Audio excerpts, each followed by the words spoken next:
Bonjour tout le monde. J'ai envie de dire aïe aïe aïe. J'apprends depuis quelques jours qu'il va y avoir un grand débat qui a déjà commencé.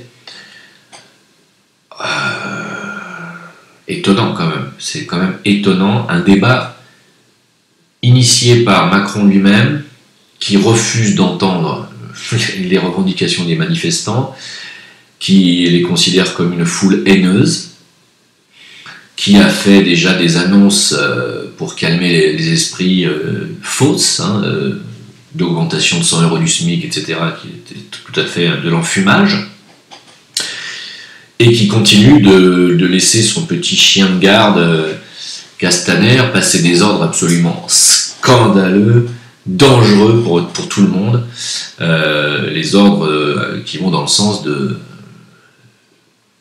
l'ultra-violence policière. Et ce mec-là veut un débat avec les gilets jaunes, avec les gens, avec la France d'en bas, quoi. Alors, c'est quand même hallucinant parce que je vois qu'il y en a qui ont envie de se ranger, qui ont envie d'arrêter, de rentrer chez eux, et je le comprends, c'est tout à fait logique. Au bout de pratiquement, ça fait 2 mois maintenant, c'est normal que les gens ont envie de rentrer chez eux et envie de retrouver une vie normale, c'est logique. Et si le mouvement traîne comme ça, c'est d'abord primo parce que le mot d'ordre est de manifester que les samedis. Si ça avait été tous les jours, ça serait fini depuis longtemps. Si les forces de l'ordre s'étaient rangées du côté du peuple, ça aurait été fini depuis longtemps aussi. Malheureusement, ces deux conditions ne sont pas réunies. Et le fait de vouloir manifester uniquement les samedis sans véritablement tête pensante, ni organisation, ni action ciblée, ça peut durer comme ça éternellement, effectivement, et c'est un dialogue de sourds. Sauf que je vois pas comment il pourrait y avoir un dialogue dans ce pays avec au moins 3 France, quoi. Il y a 3 France. Et je crois que les Gilets jaunes n'ont pas compris ça. Les gens au gouvernement l'ont parfaitement compris, le savent très bien.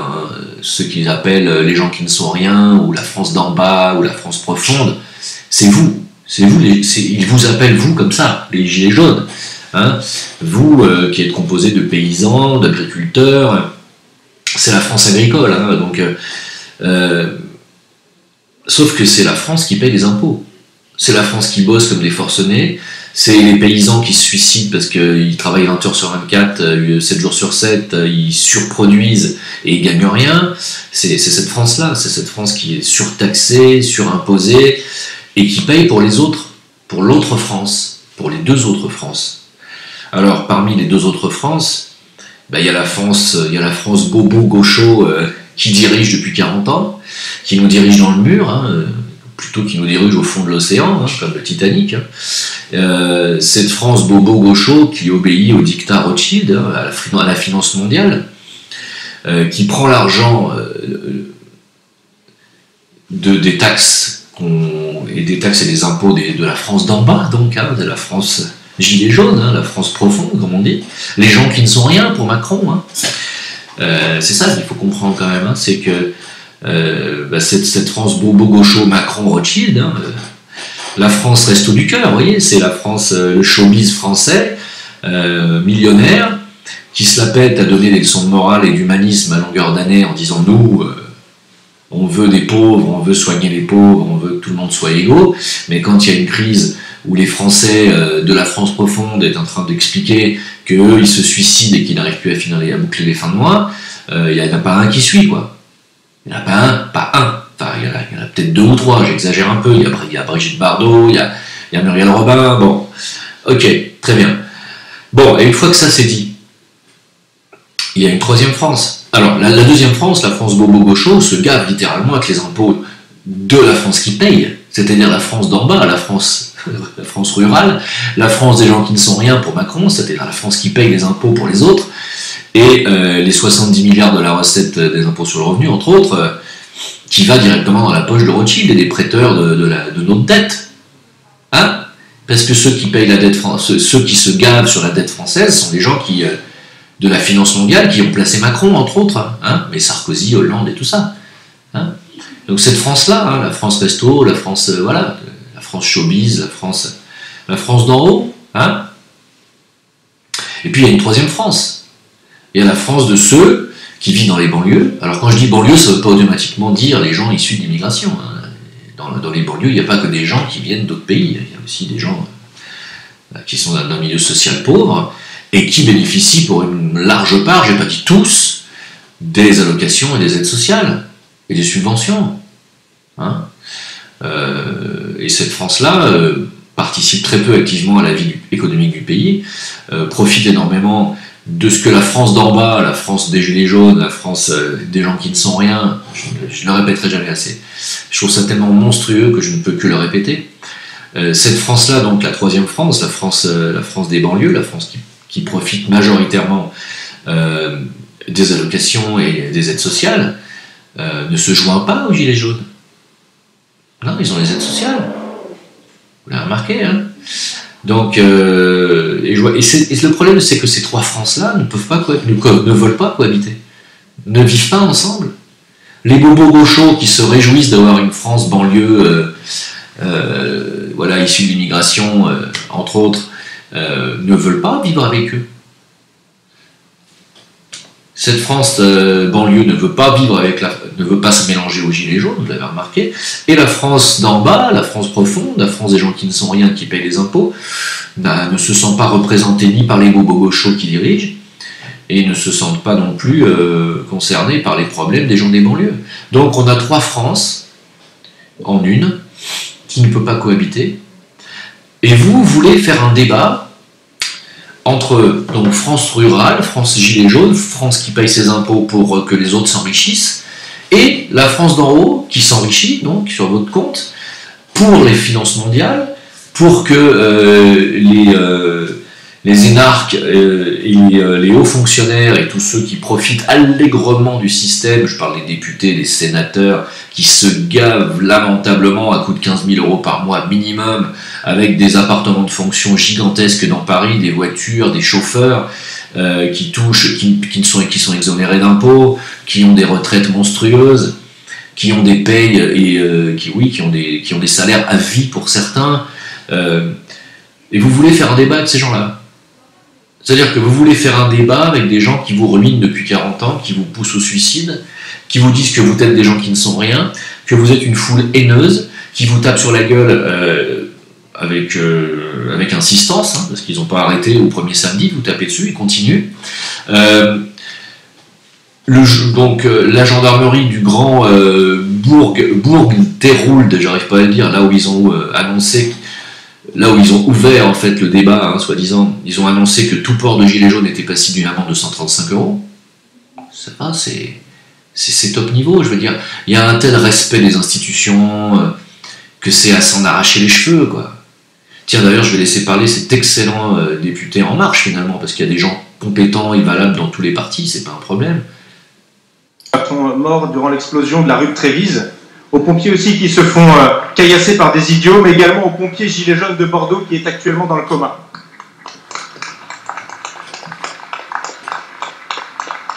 Ma question s'adresse à vous, monsieur le Premier ministre. Comment M. Castaner peut-il être encore ministre de l'Intérieur avec comme bilan provisoire plus de 2000 blessés chez les gilets jaunes, plus de 1050 blessés chez les forces de l'ordre et un total de 12 morts depuis le début de la mobilisation?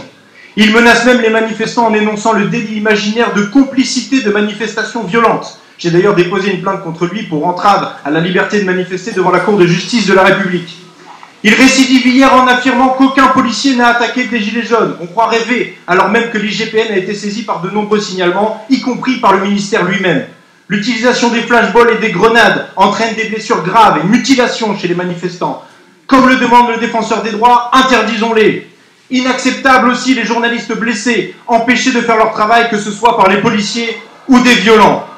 Nous condamnons les violences d'où qu'elles viennent, des manifestants ou des forces de l'ordre. Pour autant, un homme d'État devrait dire, comme le préfet de Paris, en 1968, frapper un manifestant tombé à terre, c'est se frapper soi-même en apparaissant sous un jour qui atteint toute la fonction policière. Les gilets jaunes respectent l'ordre public et scandent parfois « la police avec nous ». Les casseurs et les violents sont une infime minorité. Alors que les forces de l'ordre doivent garantir la liberté de manifester pacifiquement, on leur demande d'entraver ce droit, comme le démontrent les arrestations arbitraires, les violences illégitimes, les ordres irrationnels, voire des interpellations pour port de sérum physiologique. Les policiers obéissent simplement aux ordres du politique. À cela s'ajoute la violence judiciaire selon les instructions de fermeté de Madame Belloubet. Être gilet jaune est devenu systématiquement une circonstance aggravante au mépris du code pénal. Triste ambiance le jour de la reprise de la réforme de la justice qui accroît la répression. L'écoute des revendications doit succéder à la surdité de la matraque. Il n'y aura pas d'ordre public. Hein? Ça envoie le boulet, ça. Hein? Effectivement, il a totalement raison, hein, bien sûr. Bon, il ne parle que de la surface des choses. Il ne va pas dire quand est-ce que vous, corrompu par la finance rothschildienne, allez dégager. Il ne va pas le dire, parce que peut-être que lui aussi, il en croque. Hein. Mais quand même, c'est quand même du lourd. Une amende de 135 € pour porter le gilet jaune, alors que c'est un droit, je ne vois pas pourquoi on n'aurait pas le droit. C'est complètement hallucinant. Et vous voulez faire un débat donc avec ça. Un débat, c'est d'accord. Alors, excusez-moi. Vous voulez faire un débat, d'accord. Un débat qui va traiter de quoi, au juste? Vous allez parler de quoi avec eux? De la troisième France, la France qui bouffe leur atelier de toutes les allocations possibles, de toutes les aides sociales possibles et qui ne participe pas à la vie sociale du pays, à la vie financière du pays, à la vie économique du pays, très peu. Vous allez parler de quoi? Vous allez parler du pacte de Marrakech? Non. Vous allez parler de l'immigration? Non. Vous allez parler des migrants? Non. Pourtant, c'est un sujet majeur. Vous allez parler de l'endettement et des dettes et de la loi 73 Rothschild? J'en doute fort qu'on vous laisse parler de ça à la télévision. C'est le sujet majeur. Vous allez parler du Frexit? J'en doute fort. Et c'est le sujet majeur. Donc, tous les sujets majeurs, on va vous les interdire. Donc, et en plus, ils vous ont dit clairement, je veux dire, on va discuter pendant 2 mois, ok, mais quoi qu'on dise et quoi qu'on en conclue, on ne changera rien à notre direction. Ça veut dire, ouais, on va parler pendant 2 mois, chérie, mais ferme ta gueule quelque part. C'est ça que ça veut dire. Ça veut dire très bien, ok. C'est comme un mari qui dit à sa femme, t'as envie d'aller aux Maldives? Tu veux les dernières Louboutins? Ok, oui, c'est ça.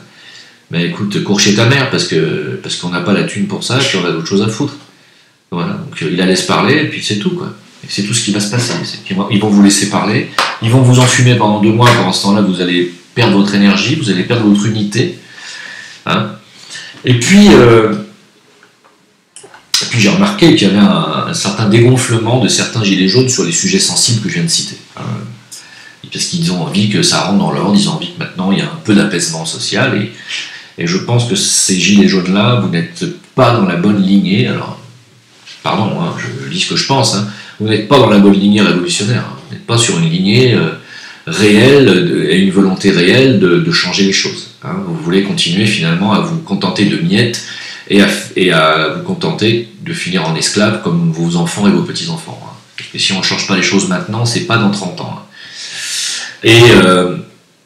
Et j'ai remarqué un truc, c'est qu'il y avait aussi en ce moment énormément de propos sur l'antisémitisme, puisque la France d'en haut, la France bobo gaucho, est également tenue par énormément de sionistes. Et je tenais à le dire parce que on fait exprès de mélanger tout aujourd'hui. On vous traite d'antisémites, vous les gilets jaunes, vous le savez.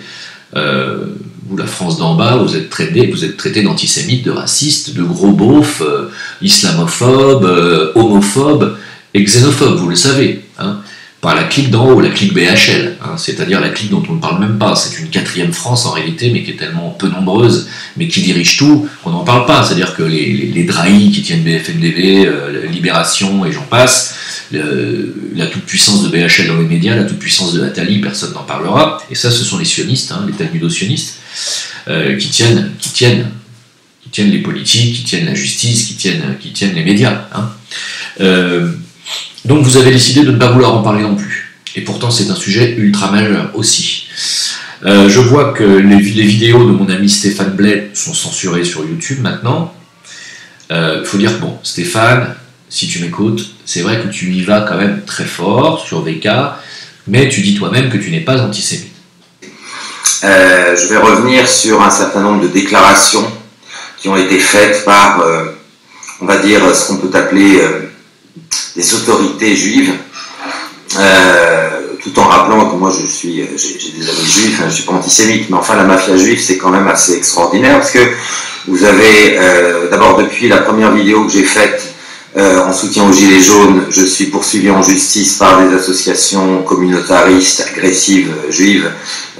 Après avoir été poursuivi par la LICRA, je suis poursuivi maintenant par le... Alors attendez, comment ça s'appelle? Laissez-moi une seconde. BNVCA. Alors BNVCA, c'est le Bureau National de Vigilance contre l'Antisémitisme.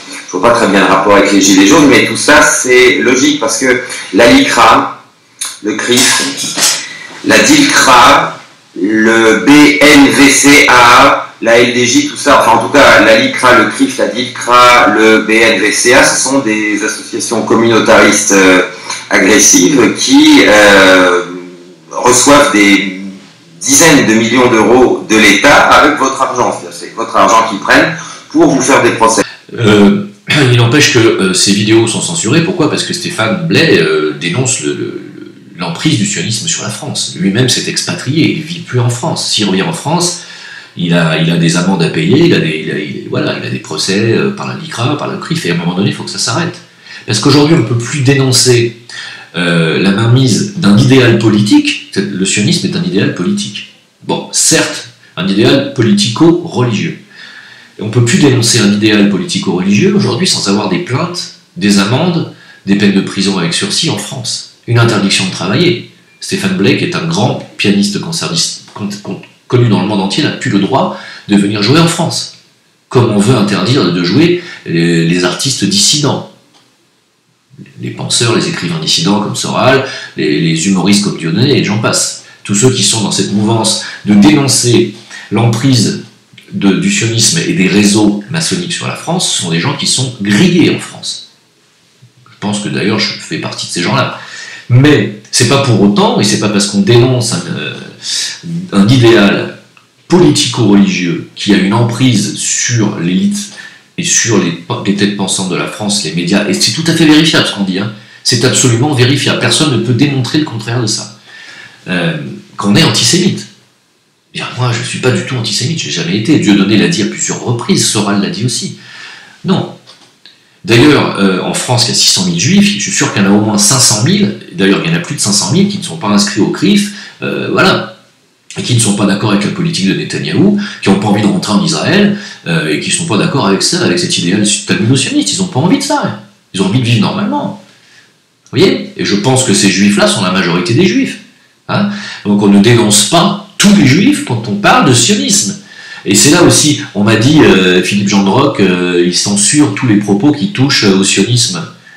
Mais il fait comme il veut, Philippe Gendrock, mais peut-être qu'il a peur, je ne sais pas. Il y a beaucoup d'amalgames. J'ai vu une vidéo aussi où il y a une altercation entre un gilet jaune qui se permet de dire, nous, les gilets jaunes, on est comme ci, on est comme ça, on veut pas ci, on veut pas ça. Et puis un mec qui porte pas de gilet jaune, qui est un petit peu à l'extérieur, et qui dit, vive Dieudonné, Dieudonné président. Et on lui dit, casse-toi, dégage, on veut pas de toi, espèce de sale facho. Mais non, les gars, non. D'abord, primo, qui êtes-vous pour décréter à la place au nom de tous les gilets jaunes que Dieudonné est un facho? Vous êtes qui? Pardon, mais non. Diodo est descendu dans la rue, il a été plébiscité par les gilets jaunes. Bon, je ne sais pas qui est ce monsieur qui se permet de dire dégage, on ne veut pas de vous, mais vous n'avez pas à décider de qui vous voulez. Les gilets jaunes, la France qui descend dans la rue, qui mettent des gilets jaunes ou non, est une France qui n'en peut plus de ce système. Donc, s'il y a un débat à avoir, à mon humble avis, hein, c'est un débat entre vous, les gars. C'est-à-dire vous, les gens qui descendez dans la rue, que vous portiez un gilet jaune ou non, parlez autour d'une table. Si vous vous retrouvez avec un mec qui dit ouais, vive la quenelle, machin, bidule, et que vous n'êtes pas d'accord, que vous ne savez pas ce que c'est que cette quenelle, mettez-vous autour d'une table et l'expliquer. Mais donc t'as pas le droit de dire dégage sale facho, vous êtes des antifas ou quoi?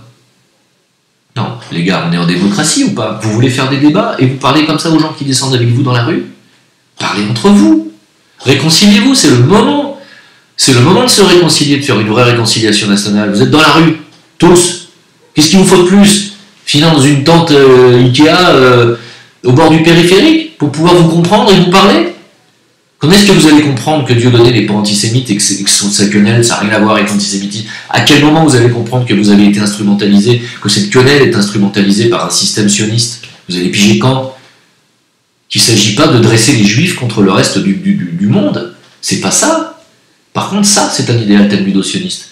Juste pour terminer avec cette histoire de talmudo-sionisme, L'idéal des têtes pensantes israéliennes et des dirigeants israéliens et de leurs représentants en France, l'idéal talmudo-sioniste, c'est quoi? C'est de créer le chaos, la guerre mondiale, la destruction des nations et des goïms pour que les Israéliens prennent le contrôle de la planète. C'est eux qui le disent. C'est écrit dans leur... voilà. C'est eux qui le disent eux-mêmes. Donc, réveillez-vous les gars. Il ne s'agit pas de faire la guerre aux Juifs. Personne n'a jamais dit ça. Personne n'a jamais dit ça. Moi, je ne suis pas antisémite, j'ai des amis juifs. Hein. C'est pas le sujet. Hein. Et d'ailleurs, je connais beaucoup de juifs qui rient des spectacles de Dieudonné et qui vont à ces spectacles. Hein. Les juifs intelligents comprennent l'humour. Hein. Et il y a beaucoup de juifs intelligents, beaucoup plus qu'on croit. Et c'est ceux qu'on n'entend pas. Et on aimerait bien les entendre. Malheureusement, ils sont un peu pris en otage par le Mossad et les Sayamim talmudo-sionistes qui vont dans tous les pays où il y a des juifs et ils les poussent à travailler toujours dans le sens d'Israël, machin, etc. Ils sont pris en otage eux aussi. Il faut bien comprendre qu'il ne suffit pas de dénoncer le sionisme pour être antisémite, qu'il ne suffit pas de dénoncer le wahhabisme et les djihadistes fanatiques pour être islamophobe, ça n'a rien à voir. La majorité des musulmans ne sont absolument pas dans la mouvance djihadiste, salafiste, wahhabite. Ils ne sont pas du tout pour les coupeurs de tête, mais au contraire. À quel moment vous allez vous réveiller, vous allez comprendre que justement ces amalgames-là, vous ne les faites pas, que vous ne voulez pas de juifs extrémistes, talmudo-sionistes, que ça, par contre, c'est dangereux pour la République française, oui, mais pas les juifs de France. Jamais de la vie. Faites la part des choses, les mecs. Parlez entre vous, bon sang. Vous êtes dans la rue. Vous voulez débattre avec un Macron et un Castaner qui vient de vous crever les yeux, de tuer 12 personnes et d'envoyer 2000 personnes à l'hosto, et qui va continuer. Vous voulez parler avec des gens comme ça? Faites comme vous voulez. Allez, à suivre donc. Hein. Merci, on se retrouve sur VK, Facebook, Jim Le Veilleur, sur Discord. Et puis à bientôt. Ciao.